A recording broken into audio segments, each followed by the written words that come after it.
So before we get into the video, I am here to tell you that I have opened a Patreon page. I am creating this page because YouTube is not a stable source of income. Basically, in January and February, I have made about half the amount that I've made in previous months. Now, I live with my parents right now, but in 6 months, I will be moving out and living on my own. And I'm going to be paying rent then. Right now, the money I'm making is perfectly fine because I don't have much that I have to spend it on. But in 6 months, I will need to get a job to sustain myself, or I could get income from Patreon. During the summer, I will be able to upload once every 2 to 3 days, whereas it would be once every 6 days if I got a job. So any patrons would be appreciated, and anyone who doesn't do it is also appreciated. I know a lot of other YouTubers do special things for their patrons. I haven't figured out what I want to do yet. You can leave some suggestions if you want. I could actually really use them. And anyways, on to the video. Also, you may or may not have noticed that I'm sick.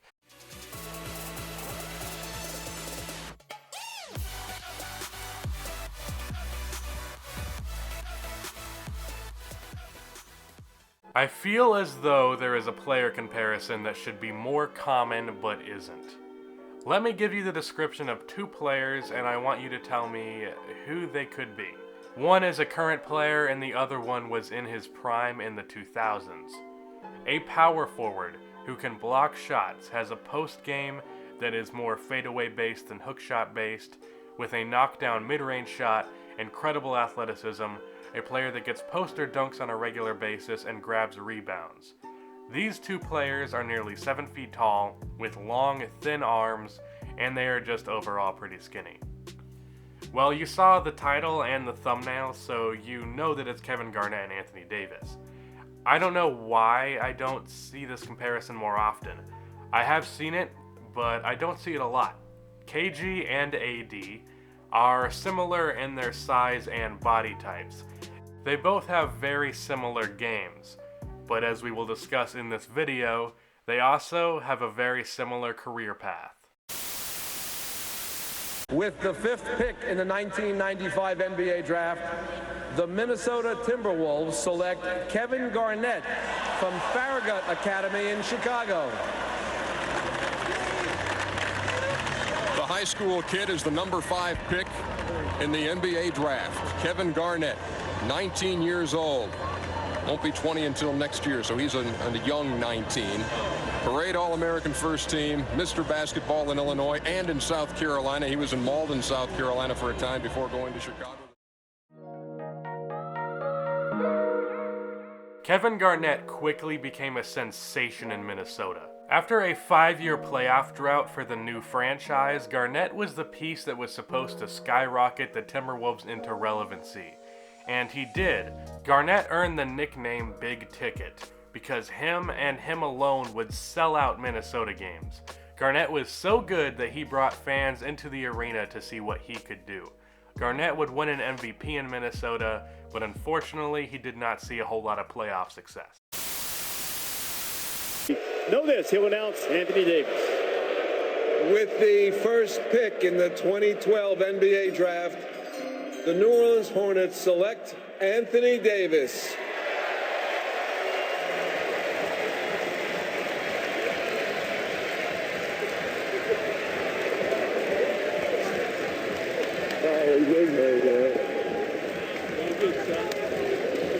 What a tremendous moment for any young player, and particularly Davis, who blossomed so late in his career and now is...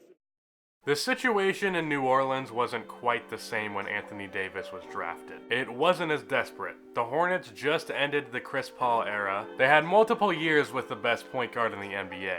But with David West being the best teammate that Chris Paul ever got, you could see why he was frustrated and that he wouldn't end up spending his entire career there. So the season before he became a free agent, Chris Paul asked for a trade. He was briefly sent to the Lakers, but that was killed by David Stern, and he was later sent to the Clippers for Al-Farouq Aminu and Eric Gordon. Because of this, the Hornets had one of the worst records in the NBA and ended up selecting Anthony Davis first overall. AD was the unanimous first pick. He had a phenomenal rookie season, but lost the Rookie of the Year award to Damian Lillard, who was pretty much a star point guard day one. And since then, Anthony Davis hasn't been able to accomplish much with the team that would eventually become the New Orleans Pelicans. Back to KG's story. Like I said, in Minnesota, Kevin Garnett did not get a lot of playoff success. So even with the carrying that he did to top seeds, KG eventually had to move forward with his career. He was eventually traded to the Boston Celtics for Al Jefferson and some picks. In Boston, Kevin Garnett won Defensive Player of the Year, and he was the anchor of the 2008 Boston Celtics that won a championship versus the Kobe-led Los Angeles Lakers. So after spending years in Minnesota, being really the only star and not winning anything, Garnett eventually ended up in Boston to win a championship. And this is the same thing that needs to happen for Anthony Davis. Now, New Orleans fans, I do sympathize. I understand how much it sucks to lose DeMarcus to an Achilles tear, but it is what it is. Even if DeMarcus comes back at full strength, which is highly unlikely, he is still not enough to push this team into contention, because the rest of the team's roster really isn't good enough. Drew Holiday is a solid starting point guard, but not much else. And besides for that, Etuan Moore is really more of a backup shooting guard, and I don't know who they are even starting at the 3 at this point. In the NBA, to be a legit team, you need at least 2 stars and a great supporting cast, or 3 stars and an okay supporting cast. As you probably know, Davis has been on a tear lately. But the thing is, he shouldn't have to work this hard to get wins versus teams like the Suns. This man is putting up 40 and 15 games day after day just to get some close wins versus middle-of-the-pack teams. That says enough, I think. It is time to free AD. And I believe that Boston is easily the best destination for him. I've seen many rumors on my Twitter, which you should be following, about Davis going to Chicago when he becomes a free agent. And as much as I'd like that, and as good of a fit as I do think that would be with shooters like Markkanen and Levine, with done ball handling, plus whatever players the Bulls get with their picks, it would actually be a great fit. However, first of all, it is not realistic to expect Davis to just leave the Pelicans. He would more than likely end up being traded. He would probably re-sign with whatever team trades for him. And second of all, just because Davis is from Chicago with the word Chicago tattooed on his arm, doesn't mean that he wants to join the Bulls. Being from a city that has an NBA team doesn't mean that they really are gonna sign with them. Kevin Durant didn't even meet with the Wizards after so many Washington fans expressed how sure they were that Durant would return home. Anthony Davis also was rumored to be heading to the Spurs and Warriors. However, I really don't see that happening other than through free agency. Also, I would quit watching the NBA if Davis went to the Warriors. The only realistic destination for him would be the Boston Celtics. The Pels aren't going to trade AD until either the offseason or midseason next year if they ever do decide to free him. So the Celtics would be trading for Davis's $25 million contract. The Celtics are right around the salary cap. So in order to trade for Davis, they would need to move around $18 to $20 million worth of salary. In order to do that, they either need to trade Al Horford or move a lot of smaller contracts. They also need to keep their salary where it's going to be next season. No big signings in the offseason of any kind. I would go for option B. An ideal trade would have to be Jason Tatum, Marcus Morris, and a Marcus Smart if he either gets his qualifying offer or even bigger than that. Their contracts combined would be around $18 million, so as long as they don't sign anyone, they can trade for him without having to move Horford. So that would give them a starting lineup of Kyrie Irving, Jaylen Brown, Gordon Hayward, Anthony Davis, and Al Horford. Maybe you switch around Davis and Horford depending on the matchup. They would still have Terry Rozier, Daniel Tice, and Semi Ojeleye off the bench, which is not a deep bench. Maybe I'd also ask the Pelicans for Darius Miller to be a shooter off of the bench in the Davis trade. But this team would be my pick to win the East.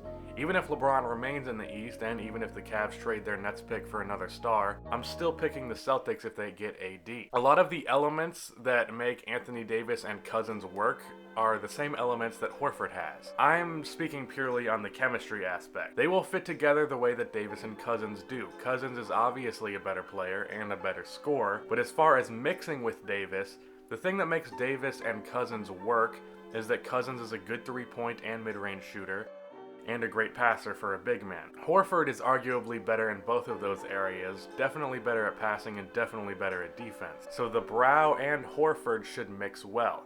And as for Kyrie and Davis, well, I've always had the opinion that if I was building a team from scratch and I had to choose two positions to have a star, I'd have one big as a star and one ball-handling wing or guard. That way, the ball-handling player can play off of the big that sets screens and rolls to the basket. So to me, the Celtics would have the foundations of a great team, with these two being in pick and rolls being the core of their offense. Could you imagine having to guard a Kyrie Irving, Anthony Davis pick and roll? I wouldn't want to be those defenders.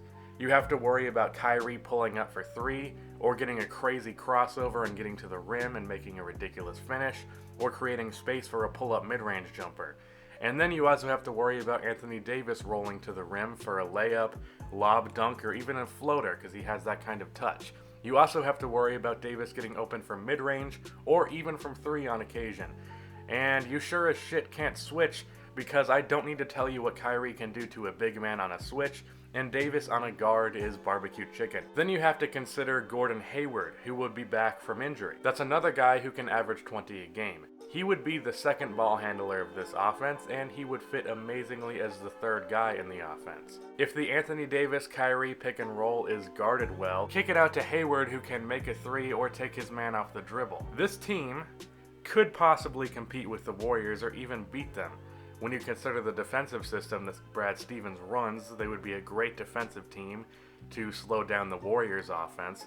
The Warriors sure as hell have no answer for Davis. The one problem with them has always been keeping big men from going inside. And Kyrie has a history of tearing up the Warriors. I'm sure Curry still has nightmares about that. Add Hayward to that, and I think you have a legitimate contender. The thing is, unfortunately for Kevin Garnett, he was traded to Boston late in his career, and he was only able to win one ring because of it. But Davis would be going to Boston in his prime, and he would win a lot more than just one ring.